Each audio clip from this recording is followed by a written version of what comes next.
Inside Africa. Hundreds of people together in London, spreading inspiration and exchanging ideas about Africa. We no longer sit in one place and work in one job for the rest of our life. So there's a constant engagement. People have moved back, but there are also people that are doing projects all over the continent and live here and live partly in Nigeria or South Africa or Nairobi and continuously go up and down. This gathering is the brainchild of two people inspired by a non-profit conference held in Tanzania. Each year, I just hope maybe one person in the audience, you may be saying, you know what, it's time for me to go back to Africa and actually work in my home country. Or it may be saying, right, I'm going to give more money. I'm going to work on that idea I've had. It's inspiration. I think that's why we do it. This week on Inside Africa, TEDxEuston.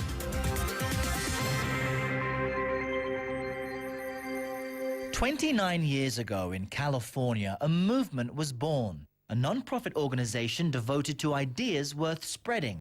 It's called TED, and it's become a phenomenon spanning the globe and the World Wide Web, constantly growing, with 2 annual conferences, an annual prize, a fellowship program, and it's even spawned a baby brother, so to speak, independently organized events like this one called TEDx.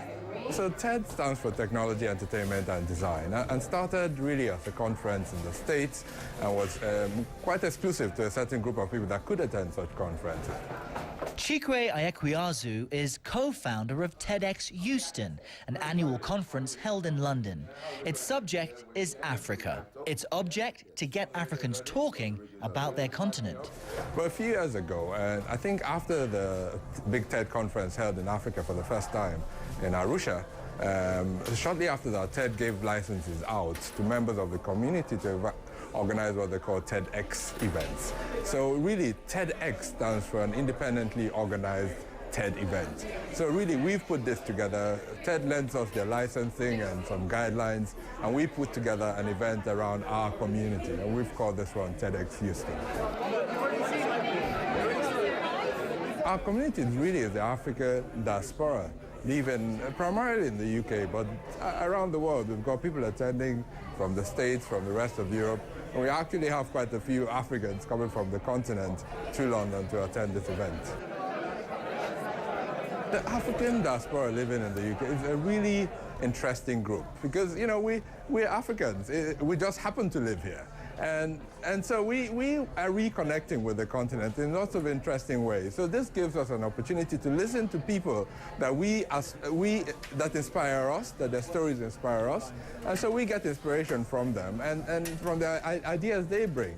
And we'll then take that back and use that to fire ourselves up to re-engage with the continent, because we believe that the future of Africa, the development of our continent, that we want to take part in that and be part of the drivers of that renaissance on the continent. We're miking up the next one.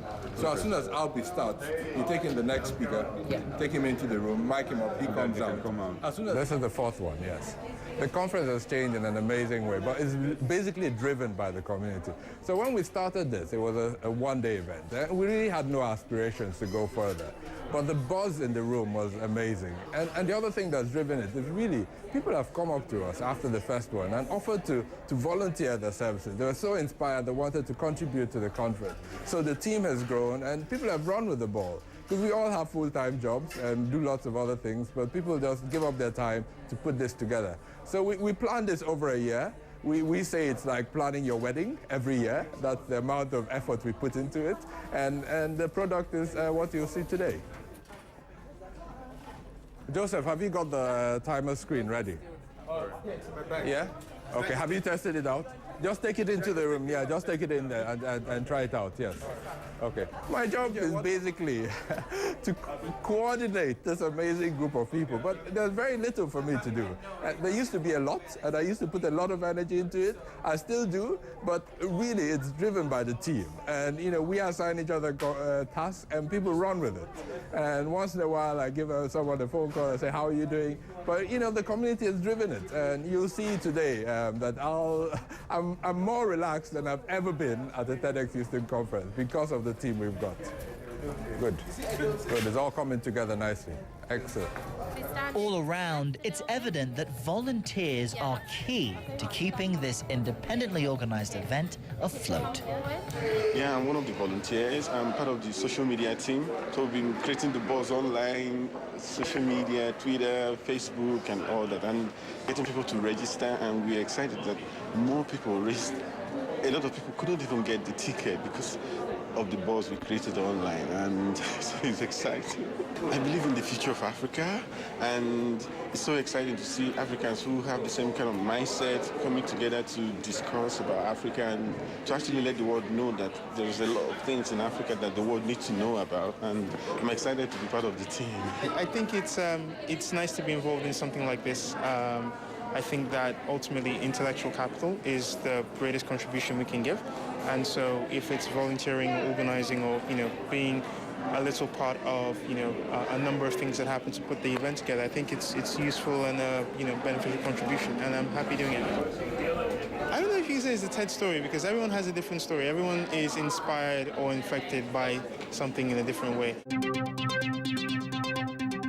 This is TEDxEuston, an independently organized conference.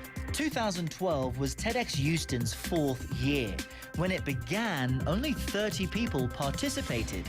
But at this event, the audience is more than 500 strong.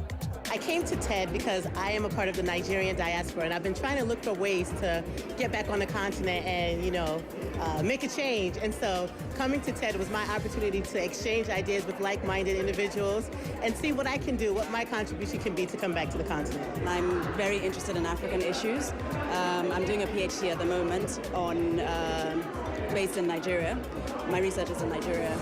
So when I saw the event and saw the roster of speakers, and I'm here in London, obviously I couldn't miss it because I thought there'd be a lot of interesting ideas, interesting content, a lot to learn. For co-founder TEDxEuston, last-minute preparations include checking on the speakers over in the green room. Yes, the speakers, you can take it to the theater, but no one else, yeah? Okay, good. Morning, Chibet. Good morning.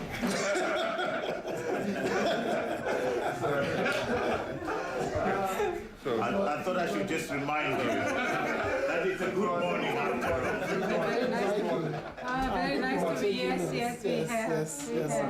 Good morning. Good morning. I need a couple more chairs, actually. Meanwhile, over in the auditorium, rehearsals are still underway.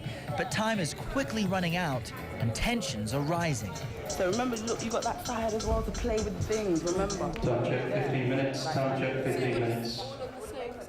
That's right, 15 minutes. Can you please get someone on reception to announce that anyone who has bags or coats in the room needs to come and clear them now?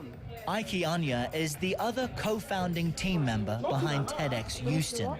Together with fellow Nigerian Chikwe, he started this one-day African-themed conference somewhat enigmatically. Initially, when we had the idea, I wanted to call it TEDx African Diaspora, which is a bit of a mouthful. But at the time, TED was insisting that all their TEDx events had to be named after a geographical place. Now, TEDx London was already taken, so we couldn't take TEDx London. And we were thinking of where else. And because Chikwe had identified that University College London had a hall that was relatively cheap, so that's where we had booked the first one. He said, well, why don't we call it TEDxEuston? UCL is in Houston. And I said, oh, right, okay, TEDxEuston. And they agreed. So last year, for the first time, it wasn't actually at UCL. It was at the Royal Institute of British Architects in Portland Place. And this year, it's in Blackfriars. But because people now know TEDxEuston and expect certain things of TEDxEuston, we can't change the name. And I think, in some ways, it's good to have a story behind the name. And the video in the beginning. Mm-hmm. Okay, so we're good to go for the second session. Right, and then do I have this prize on my own? It was Chikwe's mad idea, and I sort of thought, okay. And the first one, I remember the night before at sort of 10 p.m. or 11 p.m. We left work at 5:30, come to this dingy hotel room somewhere near the University College London, and we were making the name badges and stuffing the delegate bags, and we had done it all on the back of our credit cards and thinking, oh my goodness, if people don't buy tickets, we'll be in serious financial trouble. But it worked, and so each time I look at the crowd to them, it's big. It's big.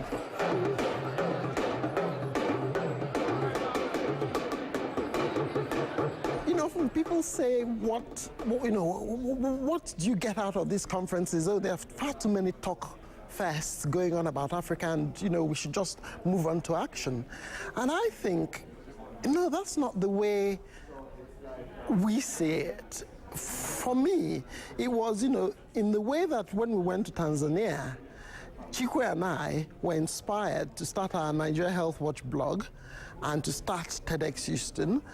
Each year I just hope maybe one person in the audience, in the audience of 300, in the audience of 500, one person, you may be saying, you know what, it's time for me to go back to Africa and actually work in my home country. Or it may be saying, right, I'm going to give more money. I'm going to work on that idea I've had.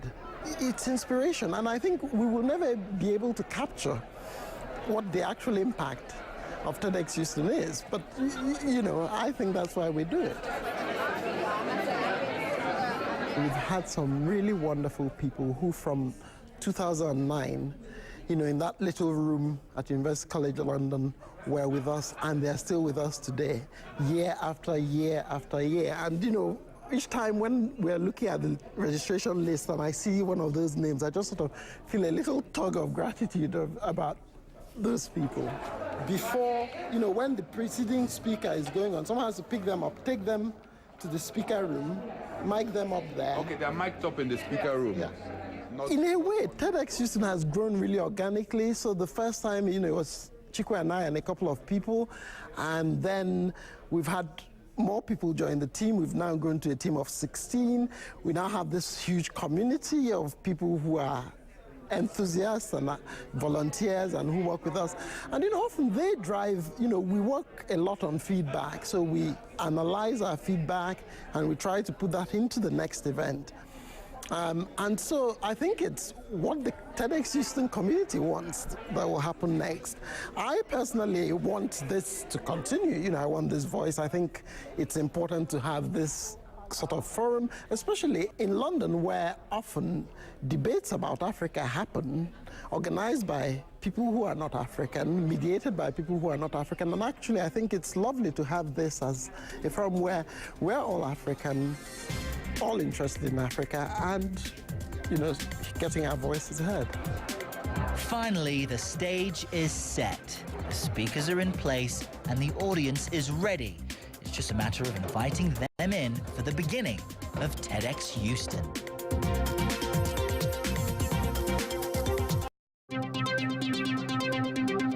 Although the subject here is Africa, TEDxEuston is held far away from the continent, on the banks of the Thames River in central London.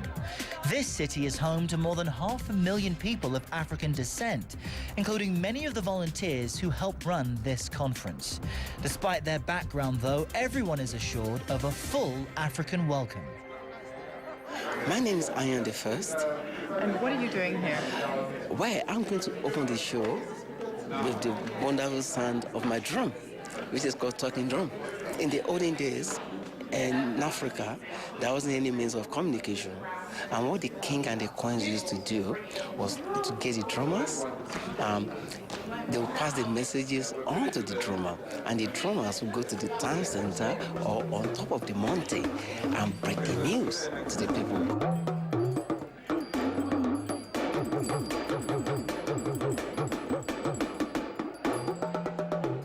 Any VIP or any dignitaries in Nigeria, we use talking drum to welcome them. And that's what I did for His Royal Highness Prince Charles and Her Majesty the Queen at the Palace years back. This is part of my life. This is what makes me happy, and this is what drives me on and on.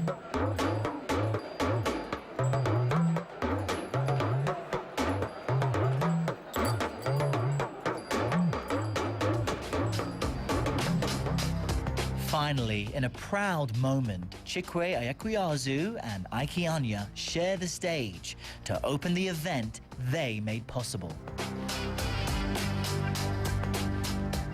Today is about challenging conventional wisdom.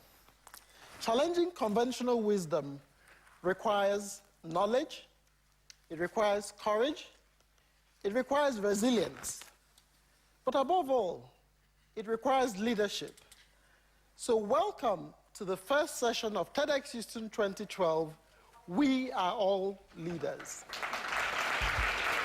All the speakers roll out one by one, some of them funny, some moving, inspiring, unique.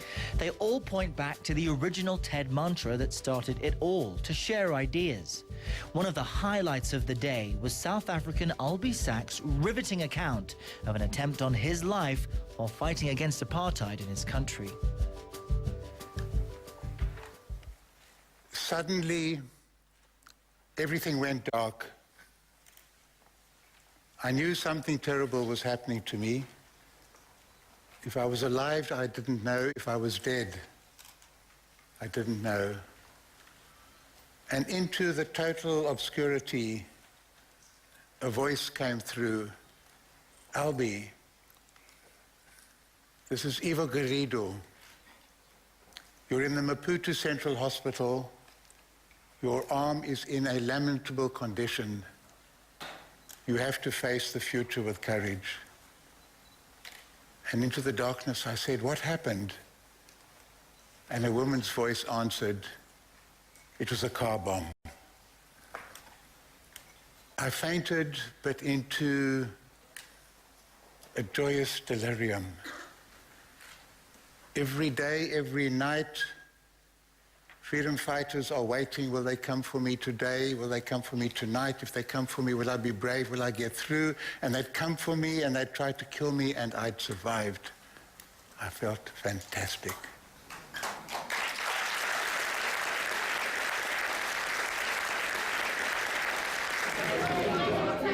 Now, as the day rolls on, there's no rest for the founding team. When the audience breaks for refreshments, Ike and Chikwe are still planning. This is an old one. You have a newer one. Okay. Oh, yes, okay. Yeah, okay. but this should be at the end of the first session, at the second session. So how do we moved it? Sorry. We moved it on Paddy's request 2 days ago, so it's good we're having this conversation. Ladies and gentlemen, it is with a mixture of pride and joy and love and absolute gratitude for what she is doing that I, on behalf of the entire TEDxEuston team, want to welcome to the TEDxEuston stage our friend and sister, Chimamanda Ngozi Adichie.